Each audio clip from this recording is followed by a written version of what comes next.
She woke up to absolute darkness. No sound, no warmth. Nothing but the crushing cold that made her skin feel like it was burning. Her body was shaking so hard she could barely move her fingers. When her eyes finally adjusted, she realized where she was. Inside a freezer. A commercial freezer. And she had no memory of how she got there. The last thing she remembered was laughing at a party. Now she was trapped in a coffin of ice, fighting to breathe, fighting to survive. What happened in the hours between now and then? How did she end up here? And more importantly, would anyone find her before it was too late? Before we dive deeper, let us know in the comments where you're watching from. We'd love to hear from you. And if you're new here, click on the subscribe button so you never miss any of our upcoming videos. Her name was Rachel Bennett. She was the kind of person who made friends everywhere she went. At 28 years old, she worked as a dental hygienist in East Cleveland, Ohio, and she loved her job. She loved helping people, making them feel comfortable when they were nervous. She was bright, outgoing, and always the first person to volunteer when someone needed a hand. Rachel lived with her sister, worked her shifts, and on Friday nights, she'd go out with friends. It was an ordinary life, but it was hers, and she was happy with it. That particular Friday started like any other. She texted her sister that she'd be late, that she was going to a house party at a friend's place. Her sister, Margaret, told her to have fun, to be safe. Rachel promised she would. What Rachel didn't know was that this Friday would change everything. What she couldn't have predicted was that this night would become the moment when her life split into a before and an after. She had no idea as she got ready, as she did her makeup, as she laughed and joked with her friends, that in just a few hours she would be fighting for her life in the dark. The house was packed, people everywhere, music pulsing through the rooms, the smell of beer and pizza mixing in the air. Rachel recognized some faces, but there were plenty of strangers too. She felt comfortable, though. Her friends were there and the vibe was friendly. Everyone was just trying to have a good Friday night, to shake off the week. Rachel found herself talking to different people throughout the evening, laughing, enjoying the freedom of a night off. She drank casually, nothing excessive. Around midnight, she remembers feeling a little tired. She mentioned it to one of her friends, something about maybe heading home soon. Then the timeline gets foggy. Someone offered her a drink. Rachel accepted it without thinking twice. There was no reason not to. This was supposed to be a safe space with friends. That drink tasted normal. She doesn't remember finishing it. What Rachel doesn't know, what she couldn't have known, is that someone had already decided what was going to happen to her. Someone in that room had already made a choice that would nearly cost her everything. The next thing she remembers is darkness, not just the darkness of sleep, but something deeper, something cold. When Rachel opened her eyes, she was somewhere else. The cold hit her immediately, like a physical blow. Her entire body was shaking. Her teeth were chattering so violently it hurt. She tried to move, but her limbs felt heavy, disconnected from her mind. She looked around and saw stainless steel walls, metal, cold metal everywhere. The realization crashed down on her all at once. She was inside a freezer, a commercial walk-in freezer, the kind you'd find in a restaurant or a group home. The kind meant for storing food, not people. Rachel's mind raced. How did she get here? What happened? Why would anyone do this? She tried to remember, but everything after that drink was blank. She tried the freezer door, pushing against it with all her strength, but it wouldn't budge. The cold was getting worse. She could feel it seeping into her bones, making everything hurt. She looked down at her hands and realized she couldn't feel her fingers anymore. They were turning white, then blue. Frostbite. She was getting frostbite. Rachel knew enough about the human body from her work in dentistry to understand what that meant. If she stayed in here much longer, she could lose her fingers, her toes. Worse, she could lose her life. The cold doesn't just freeze your body, it shuts everything down. Your heart beats slower, your breathing becomes shallow. Eventually, you just stop. Her mind was racing with images. Did someone put her in here on purpose? Was this an accident? Was anyone looking for her? How long had she been here? Her sister. Margaret would be worried by now. Margaret would call. Margaret would look for her. Someone would find her. Someone had to find her. Time became meaningless inside the freezer. Rachel tried everything she could think of to stay alive. She moved constantly, even though every movement hurt. She knew from her limited knowledge that keeping your body moving helps preserve heat. She walked back and forth in the tiny space, swinging her arms, jumping up and down, anything to generate warmth. But the freezer was relentless. Every breath she took felt like ice entering her lungs. The walls seemed to close in. The darkness was complete except for a thin line of light around the freezer door. She focused on that light. She used it as a lifeline, a reminder that there was a world outside this metal box. Rachel began to think about her life, about the people who loved her, about all the things she still wanted to do. She thought about her sister, about her parents back in the Midwest, about the patients she cared for. She thought about her dreams of traveling, of maybe getting married someday, of having a family. All of that felt far away now. The cold made everything feel distant and unreal. She tried to cry, but her body was too cold to produce tears. She tried to scream, but her voice came out weak and hoarse. Would anyone hear her? Was she far enough underground, hidden enough, that no one would ever find her? How long could a person survive in a freezer? She had no idea, and not knowing terrified her more than anything else. But Rachel didn't give up. Even though her body was shutting down, even though the cold was stealing her strength, she kept fighting. She kept moving. She kept believing that somehow, someone would find her. 2 days passed. 2 days of cold and darkness and fear. Rachel's body temperature had dropped dangerously low. Doctors would later say that her core temperature had fallen to just 79 degrees Fahrenheit, a temperature that should have killed her. But something in Rachel refused to let her die. Maybe it was stubbornness. Maybe it was love for the people she'd leave behind. Maybe it was something deeper, something primal in the human spirit that refuses to accept defeat. On the morning of the second day, something changed. Through her fog of pain and cold, Rachel heard a sound, a door opening somewhere in the building, voices. Someone was there. Hope surged through her, but it was quickly followed by terror. What if it was him? What if it was the person who put her in here? She forced herself to stay silent, to listen. The voices faded.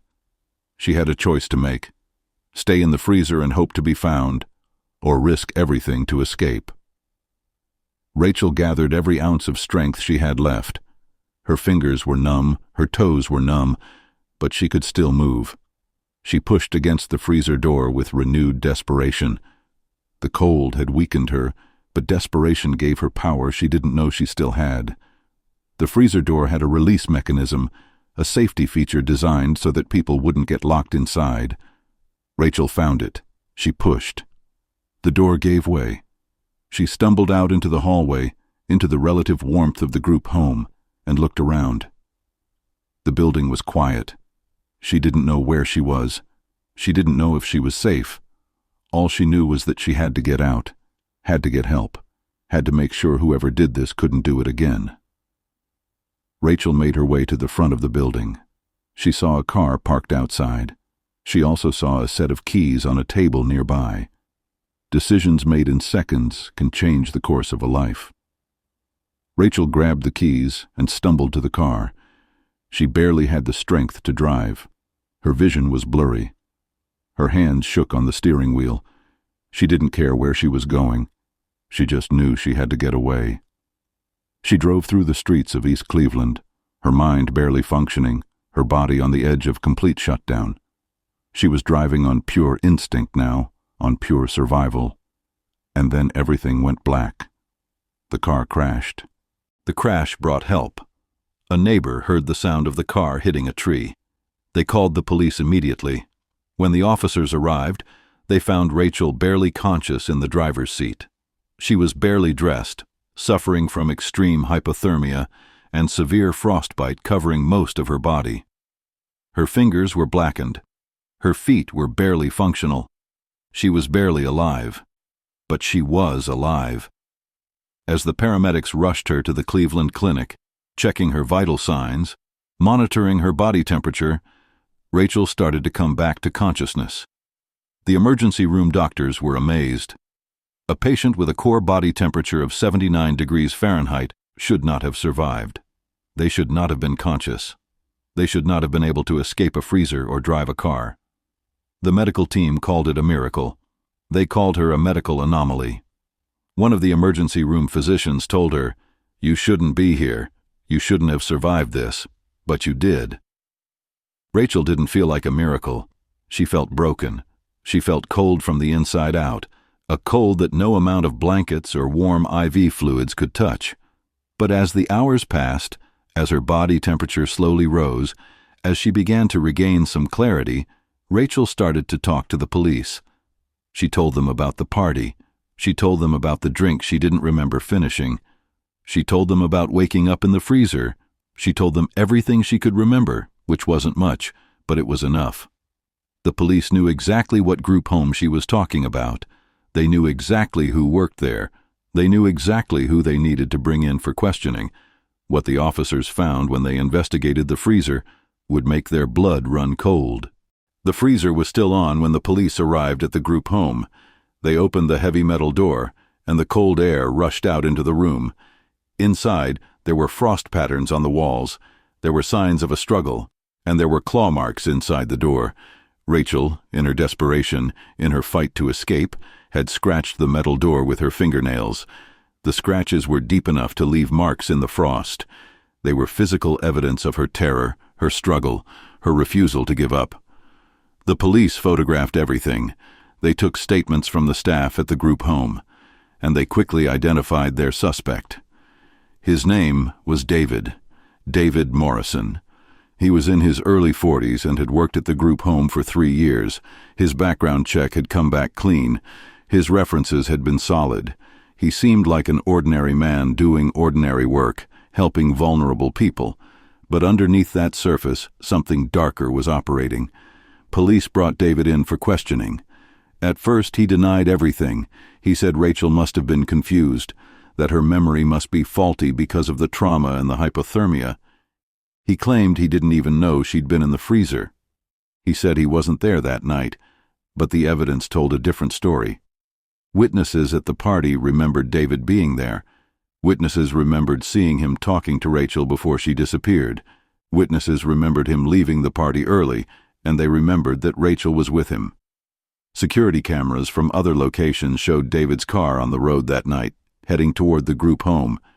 The physical evidence, the witness statements, the timeline, all of it pointed in one direction. David Morrison was arrested on charges of kidnapping, attempted murder, and assault. As the investigation continued, more details emerged about what David had done. He had drugged Rachel's drink at the party. He had driven her to the group home where he worked. He had put her in the freezer deliberately, and he had left her there, apparently intending for her to die, so that the freezer would be blamed and he could distance himself from any responsibility. The question that nobody could quite answer was why. Why had he chosen Rachel? Why had he decided to try to kill her? What had he done something so horrible to do something so horrible? As Rachel recovered in the hospital, as she slowly regained feeling in her extremities, as the doctors began the difficult process of treating her frostbite, her mind began to process what had happened to her. The physical pain was intense. The frostbite covered most of her hands and feet. Some of her fingers were so damaged that they required surgical treatment. She would spend weeks in the hospital. She would spend months in rehabilitation. And there were questions about permanent damage, about what kind of life she'd be able to live after this. But the physical pain wasn't the worst part. The worst part was the psychological trauma. Rachel found herself unable to sleep. When she did manage to drift off, she had nightmares about the cold, about the darkness, about being trapped. She had panic attacks when she felt cold. She couldn't be in closed spaces without feeling suffocated. She couldn't trust people the way she used to. Someone she had considered a friend, someone she had been social with, had tried to kill her. Someone she had no reason to fear had drugged her and left her for dead. The violation of that, the betrayal of the basic human trust that allows us to live in society, cut deeper than any physical wound. Rachel's sister Margaret visited her every single day. Margaret sat by her bedside and watched as her younger sister struggled to come to terms with what had happened. Margaret held her hand when she cried. Margaret listened when Rachel talked about her fears, her anger, her sense of violation. And Margaret did something else too. She helped Rachel see that she had survived. Against impossible odds, despite everything that had been done to her, Rachel had lived. Rachel had fought. Rachel had escaped. That survival meant something. That survival was powerful. About 2 weeks after the incident, as Rachel was beginning the long process of recovery, the police came to see her. They had news. David had confessed. He had admitted to everything. He admitted to drugging her drink. He admitted to taking her to the freezer. He admitted that he knew she would likely die in there. When asked why, when confronted with the enormity of what he had done, David's explanation was almost mundane. He said he had wanted to scare her. He said it had been a prank that went too far. He said he hadn't expected her to actually die. The detectives didn't believe him. Nobody believed him. A prank doesn't involve putting someone in a freezer. A prank doesn't involve drugging someone without their consent. A prank doesn't involve leaving them in sub-zero temperatures to die. What David had done was murder. He had simply failed at it. And as Rachel listened to the details of David's confession, something shifted inside her. The fear started to transform into something else: anger, determination, a fierce, protective love for herself and for other people who might be in danger from someone like David. She decided that she would speak in court. She decided that she would look David in the eye and tell him what he had done to her. She decided that she would make sure he faced real consequences for his actions. The trial was set for 6 months later. Rachel spent that time continuing her physical recovery and preparing herself emotionally to face David in court. She worked with counselors and trauma specialists. She rebuilt her confidence. She learned to trust herself again, even as she remained cautious about trusting others. When the day of the trial arrived, Rachel walked into the courtroom with her sister at her side. David was already sitting at the defendant's table. He looked smaller somehow, less threatening now that he was facing the full weight of the legal system. Rachel took the stand. She took an oath to tell the truth. And then she began to speak. She talked about the party, about the drink, about the taste, and how she should have known something was wrong, but she didn't. She talked about waking up in the freezer, about the cold that was so intense it felt like being attacked. She talked about not being able to feel her fingers, about the fear that she was going to die in that box. She talked about the sounds of the building, the moment when she heard voices and made the decision to escape. She talked about driving the car through a fog of pain and cold and terror. She talked about everything that had happened to her after the crash, after the hospital, after she realized she was going to survive. And then she talked directly to David. "You tried to kill me," she said. Her voice was steady. "You put something in my drink without my permission. You took me to a place where I couldn't escape. You locked me in a freezer knowing that the cold would kill me. You did this deliberately, with intent, knowing exactly what would happen. I was fighting for my life in that freezer, but you were trying to take it from me. And I want you to know that you failed. I survived. I'm here, and I'm going to keep living my life, even with all the pain and the fear that you've caused me." The jury deliberated for less than 3 hours. They found David Morrison guilty on all counts: attempted murder, kidnapping, assault with intent to cause serious bodily harm. The judge sentenced him to life in prison without the possibility of parole. When the verdict was read, Rachel felt something release inside her. Justice had been served. Not perfect justice, because nothing would undo what David had done to her. Nothing would give her back the innocence she had lost, or the fear that now lived inside her. But the legal system had done its job. David would spend the rest of his life in prison, exactly where he belonged. After the trial, Rachel made the decision to leave Ohio. Too many memories were attached to that place. The group home was there, the hospital was there, the streets where she'd driven in her panic were there. She needed a fresh start. She moved to a small town in Pennsylvania. a place where nobody knew her story, where she could start rebuilding her life without the weight of everyone's pity or curiosity. She returned to work as a dental hygienist, though the work was more difficult now because of the damage to her hands. She had to modify some of her techniques.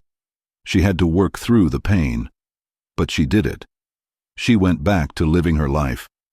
But she wasn't the same person who had gone to that party 2 years earlier. She was stronger in some ways, hardened by what she had survived. But she was also more aware of danger, more wary of trusting people, more conscious of how quickly a normal evening can become a nightmare. She started a support group for trauma survivors. She began speaking at colleges and community centers about the importance of watching your drink, about not leaving friends alone at parties, about the reality of how quickly something bad can happen to good people. She wrote about her experience. She wanted other people to know that survival was possible, that no matter how dark things got, there was still a way forward. And in doing all of this, in transforming her trauma into purpose, Rachel began to heal. What happens to a person when they experience something like this? What changes inside them? Rachel had spent a lot of time thinking about these questions, working with counselors and therapists, trying to understand not just what had happened to her, but why it had happened. What made David Morrison cross the line from being an ordinary man to being someone willing to commit murder? What made him decide that Rachel's life was worth ending? These are the questions that linger long after the trial is over, long after the guilty verdict is read, long after the sentence is handed down. What transforms a person into someone capable of such cruelty? Is it a lack of empathy? Is it an excess of rage that hasn't been addressed? Is it mental illness that went untreated? Is it simply a person making a choice to do evil? Rachel didn't have the answer, and she knew that the answer wouldn't change anything anyway. It wouldn't undo what had happened to her. It wouldn't restore her sense of safety in the world, but understanding it, even partially, gave her some sense of meaning. She also came to understand something about herself. She understood that the human spirit is far more resilient than most people realize. We tell ourselves that we're fragile, that we need constant protection, that danger is everywhere. But Rachel's experience had shown her something different. She had been placed in conditions that should have killed her. Her body temperature had dropped to a level that's typically fatal. She had been locked in a freezer with no hope of rescue. And yet she had survived. Not because of luck, though luck had played a part, but because something inside her refused to accept death. Something inside her kept fighting, kept moving, kept believing that there might be a tomorrow. How many other people had that strength inside them and never knew it? How many people went through life assuming they were weaker than they actually were? Rachel wanted people to know about this strength. She wanted people to understand that they were capable of more than they believed. That darkness is temporary. That cold can be survived. That the human spirit has a capacity for endurance that defies logic and reason. She also wanted people to understand something else, something about the line between safety and danger, between trust and betrayal, between the person you think someone is and who they actually are. David Morrison had seemed like a normal man. He had passed a background check. He had good references. He had worked at a place where vulnerable people were cared for. Nobody had suspected him of being capable of anything horrible. And that was the terrifying part. The danger doesn't always come from obvious places. It doesn't always announce itself. Sometimes the person most likely to harm you is someone you'd never suspect, someone you might even call a friend. So what's the lesson in that? That we should all be paranoid? That we should never trust anyone? No. That would be a tragedy, because trust is what allows us to live together as a society. Trust is what allows us to form relationships, to care for each other, to build communities. But we can be careful. We can pay attention. We can trust our instincts when something feels wrong. We can watch out for each other. We can make sure that people we love are safe. And we can believe that even when something terrible happens, even when the worst-case scenario occurs, it's still possible to survive. It's still possible to rebuild. it's still possible to transform that trauma into something meaningful. So let me ask you something. If you were Rachel, would you have gone to that party? Would you have accepted a drink from someone? Would you have recognized the danger before it was too late? Most of us like to think we would. Most of us like to believe that we're perceptive enough, smart enough, careful enough to avoid these situations. But the truth is that these things happen to good people, to smart people, to careful people. They happen to people who make one small mistake, who trust the wrong person at the wrong time. So think about your own life for a moment. Think about the times you've been in situations where you were vulnerable. Think about the people you trust implicitly without really knowing them. Think about the decisions you make when you're tired or distracted, or just going through the motions of ordinary life. We all have blind spots. We all make assumptions about people. We all take risks we don't even recognize as risks. And sometimes, just sometimes, those risks can have serious consequences. Rachel's story is an extreme example, but it's not as rare as we'd like to believe. Every year, thousands of people are abused, assaulted, and attacked by people they know or people they've just met. Every year, people find themselves in dangerous situations they never saw coming. Some survive, some don't. Rachel was lucky in some ways, terribly unlucky in others. But what makes her story worth paying attention to is what she did after survival. She didn't let the trauma destroy her. She didn't disappear into fear and rage. She transformed what happened to her into purpose. She helped other people. She spoke about her experience. She became a voice for people who were going through similar things. And she rebuilt her life in a way that felt meaningful and authentic to who she is. So here's my question for you. If something terrible happened to you, could you do what Rachel did? Could you survive it and then use that survival to help others? Could you transform trauma into purpose? Could you find meaning in the worst experience of your life? I think that's the real question. Not whether bad things can happen, because they can. Not whether we should be afraid, because reasonable caution is just common sense. But whether we have the strength, the resilience, the determination to survive. Whether we can rebuild, whether we can find meaning in the aftermath of horror. I think the answer, based on Rachel's story and on countless other stories of survival, is yes. I think we all have that capacity inside us. We just hope we never have to find out. Before we end today, I want to hear from you. What did you think about Rachel's story? Do you think she got justice? Do you think the sentence David received was appropriate? Or do you think he should have received even more time? What would you have done if you were in her situation? Would you have escaped? Would you have survived? How do you think you would handle the trauma afterward? Have you ever been in a situation where you felt like you couldn't trust someone you thought you could? Have you ever had to rebuild your life after something went wrong? Tell us your thoughts in the comments below. We read every single comment, and we'd love to hear your perspective on this case. Your stories matter, your experiences matter, and hearing from you helps us understand that we're not alone in what we go through, and if you haven't subscribed yet, please do. This channel is dedicated to telling the stories of people who have survived impossible situations. Stories of resilience, of determination, of the human spirit's capacity to endure. Every week we bring you cases that show what people are capable of, both the worst and the best of human nature. And we'd love for you to be part of our community. Click that subscribe button right now, and you'll never miss another story. You'll never miss the moment when someone faces darkness and finds their way through to the other side. There's a link in the description to Rachel's Foundation for Trauma Survivors. If you've been through something similar, if you're struggling with the aftermath of abuse or violence, organizations like hers can help. There are people out there who understand what you're going through.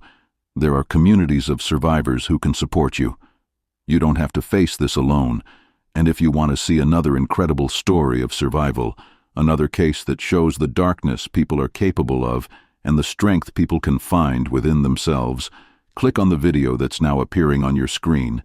It's a story you won't believe. It's a story that will remind you never to underestimate the human spirit. Thank you for watching. Thank you for listening to Rachel's story. Thank you for caring about what happened to her, because that's what makes us human. That's what separates us from people like David. We care. We listen. We bear witness to each other's suffering and each other's strength. And we use those stories to remind us of who we want to be and what kind of world we want to live in. We're all connected by our shared humanity. And in telling these stories, we're honoring that connection. We're saying that your life matters, your story matters, your survival matters. Thank you for being here. We'll see you in the next video.